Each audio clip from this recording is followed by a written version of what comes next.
As a young girl, I looked up to characters on Disney Channel, trying my best to be like them or incorporate some aspect of their life into my own.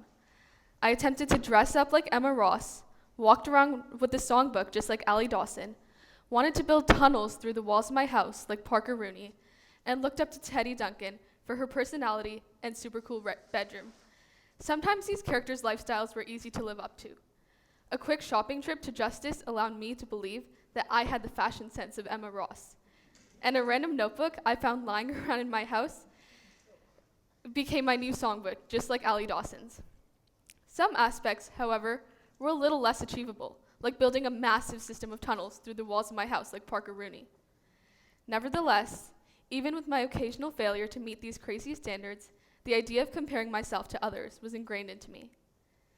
As I grew older, I looked at my friends for an example of what to do.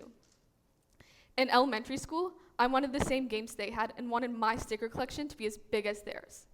Again, whether or not I ever achieved these ideals never really had any emotional impact on me, and so the mindset lived on. As my priorities changed, I compared things such as my grades, accomplishments, athletic ability, and mile run times.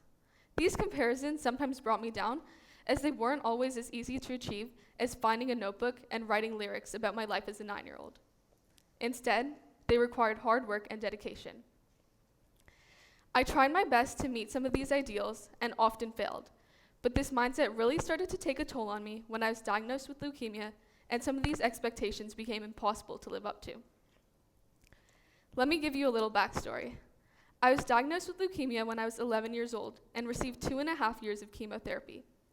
These drugs impaired my ability to do many of the daily activities I was used to doing, ranging from the basic functions, things as easy as going up and down the stairs in my house multiple times a day, or just sitting down and standing back up, let alone my passions, such as attending a dance class or playing a 9-hole round of golf. Midway through my treatment, I started going to physical therapy to rebuild my strength. At times, I felt like a toddler, starting fresh, with limited muscle memory and capability. Although I didn't literally need to relearn how to walk, I could barely walk for 10 minutes without feeling fatigued and with the immediate need of a break. The physical barriers alone were too much to bear for 11-year-old me, but mentally, it was extremely difficult to comprehend my inability to perform the simplest of human functions. I couldn't believe that for all those years, I had taken walking for granted.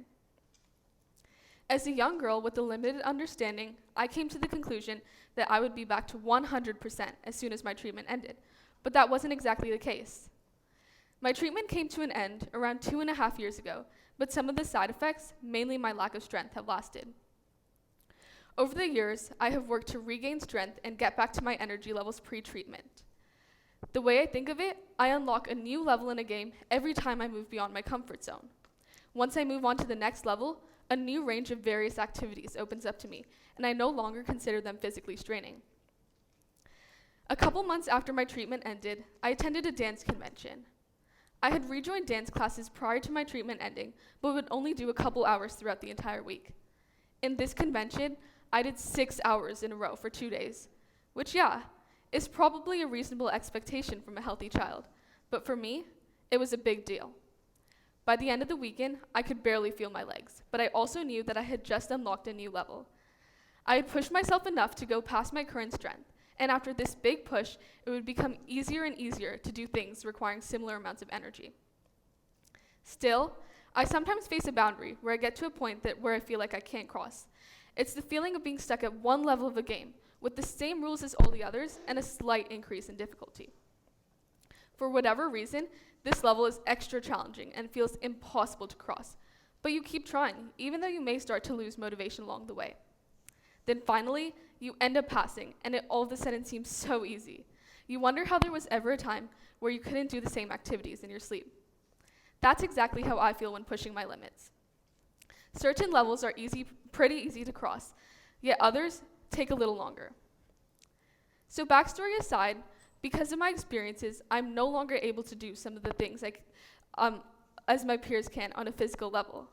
Yet the supposedly harmless mindset I had developed as a young girl had lived on, and you can probably see how that might have become a problem. Just a couple months ago, in my second season of the JV school golf team, I was able to walk the 9 holes of various golf courses for matches, but the weight room sessions were where my weaknesses started to impact me.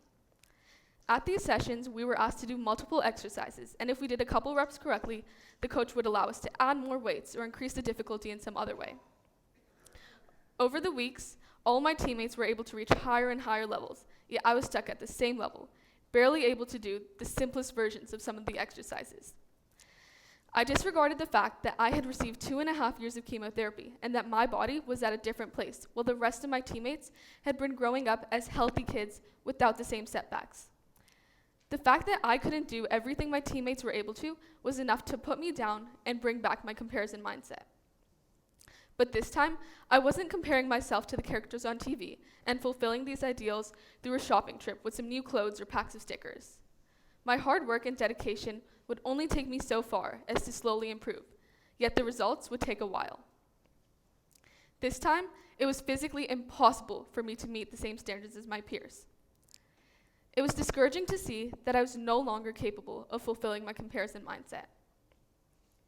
Because this mindset would bring me down, I tried to push myself away from the unreasonable standards I had put upon myself since I was younger, looking at someone else for what I expected from myself. The new mindset I have worked on adapting also involves a comparison, but instead of using someone else, I use myself, how I was before versus how I am now. Going back to the same story, I thought back to how I was. At one point in time, my legs would shake, trying to do the simplest exercises like a squat or a lunge.